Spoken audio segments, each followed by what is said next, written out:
All right, guys, welcome back to another wonderful, glorious day here that the Lord has gave us on Grow the Earth. And today I'm going to talk about tomatoes and why you may not have any fruit on those tomatoes and how we can correct that. Now, tomato plants are probably one of the most loved and the most planted plants in the world. You can almost guarantee that if somebody has a garden, they've got tomatoes in them. But I tell you, they're a fairly finicky plant. And when you can grow them well, they will grow really well. And if you neglect them for a couple of days and you don't pay attention, you can have a lot of things go wrong very, very quickly. But today we're going to concentrate on fruit set on your tomatoes and why you may have big, beautiful plants like this, but you may not have any fruit on it. So let's get into it. Now, pay no attention to the trellising method here. It was something I was trying and it hadn't quite turned out the way I wanted to. I haven't refined it enough to make it something I want to put a video out on, but it's working. I'm not happy with it, but we're going to work through that. So whenever you're planting tomato plants, one of the first things that you have to do that really needs to kind of be locked down is your soil nutrition, because you have to have your nitrogen, your phosphorus, and your calcium, and all of that nice stuff in the ground for these tomatoes to take up. Primarily, nitrogen is what's going to get that plant going and what's going to set all your green leaves and all of that stuff. And if you don't have your phosphorus, your calcium, and all those other micronutrients, that's where you're going to run into a problem with producing flowers and making fruit. Now, other than soil nutrition, another big thing for these plants is you have to water them the correct amount at the correct times. If you give your tomato plants too little water, they won't develop, they won't grow well, they're going to look very sickly, very sad, and they're not going to put on any flowers, they're not going to put on any fruit for you because they've gone into survival mode because they are not getting enough water. On the other hand, you can actually give tomato plants too much water. And when you give them too much water, unfortunately with the tomato plant, they look as if you're not giving them enough water, which is kind of a trap that a lot of people fall into because they're watering these plants and they think that they're not giving them enough water. And then when they continue to give them more water, the plants look worse and they look worse and they look worse. And then they're just completely they can't understand why I'm giving this plant everything it needs. I'm giving it plenty of water. I'm giving it plenty of love and attention, but I can't get the thing to look correct. It won't be green and beautiful and healthy because unlike some other plants, a tomato plant's roots need air. They need air in order to produce correctly, to take up nutrients correctly. And if you are drowning them in water and have them sitting in a soil that doesn't drain well, then you will literally drown those plants to the point to where they will die because they are literally drowning in water. So, watering is another thing that we've got to keep an eye on because also if you've had tomato plants that have actually produced tomatoes and your tomato fruit are splitting and opening up and you haven't had rain recently and you've been watering the things, the fact of not getting water for a while and then getting a whole lot of water will actually make those fruit put on a lot of bulk too fast and it will split the skin of the fruit. Kind of think it as stretch marks on a person. You have an expanding of that skin so fast that it can't keep up, that it's not pliable enough to keep up. And instead of getting stretch marks like we do, you actually split the fruit open because it is taking on too much water too quickly. Now, if you're like me and you have plenty of flowers, but they're just not turning into fruit, well, that can be a whole different thing altogether. Tomato plant flowers are called a perfect flower because they have the male and the female parts inside of the flower head together.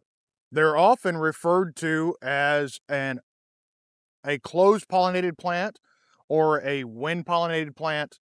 Um, this is one of the plants that kind of benefits not just from wind, but also from bees visiting it, because there has actually been some research to say that the flapping of the bees' wings, the vibration they make, is a really big help in setting fruit on a tomato plant. Now, of course, if you're setting flowers and you are getting fruit, but you're just not getting as much fruit as you want, you notice that you don't have any bees coming to your area. Well, there's a couple of methods you can do to help that fruit set. You can do something as simply as when you walk by your plant, is kind of give it a shake. Take your fingers and move your little blooms around. So just giving your plant a shake, or if you're in an area to where you always have kind of a slight breeze, if the wind is blowing, you're pollinating those plants, and usually that is enough for you to get plenty of tomatoes. But there is one situation, and unfortunately down here in South Texas where I'm at, it becomes a problem more often than not, and that is from heat. Now, as I was talking previously about the tomato flower and how it has male part inside of it that has pollen on it and it falling onto the female part of it and making a fruit. Heat can affect all of these things. I've seen some research that says, and I kind of believe it because I'm actually seeing it in my garden right now, is anything above 95 degrees, the pollen off of the male part of that flower will actually become sterile. And that's what I'm having here today. It's been hot. We've been up in the upper 90s, almost 100 degrees for quite a while. Um, every once in a while, whenever the temperatures fall enough, I get some fruit, but I've got a lot of flowers that are opening up. I know they're getting pollinated because we've had plenty of wind moving things around. And I know that my nutrition is not bad because I'm making flowers, and but I'm not getting any fruit. So that's the only thing it can be. Of course, you're fighting nature, you're fighting temperature. So what is there to do about that? Well, there is one thing. And what we can do is we can turn to our garden center. They have something called tomato blossom set spray. Now, this particular one is made by Bonide, but you can choose whatever different spray you want to use. The good thing about these is this is a hormone. It is actually a cytokine that is what the plant uses to, that's what it uses for protection. It boosts up its immune system with these cytokines, and it also uses them to tell a flower when to come out and when to set fruit. So what we can do with this is you can spray this on your flower blossoms and it will help them set fruit. Now there are warnings on this label, but I'm sure it's just lawyerese like everything else. Hey, don't get this stuff on your skin. It may cause you harm, because there's always a chance that somebody will probably try and drink this stuff, or they'll bathe in it, or God knows what, because common sense says it's so common. But, be careful. Don't spray it on your arms directly. I mean, it does have warnings there. We can follow them, but we don't have to mask up like we're going into, a surgical site in order to spray this on our flowers. Just be smart about it. The wind is blowing one direction, try and be upwind from it. Let's just have a little common sense, and I think we'll be just fine with this stuff.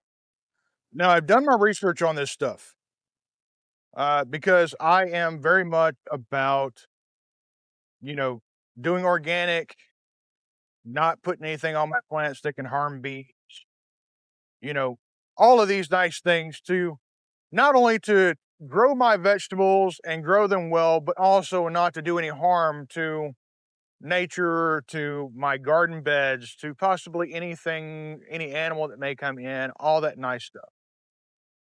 Now, from what I have found, this will not harm bees. This will not get into your water and cause amphibians to die and fish to die and everything else.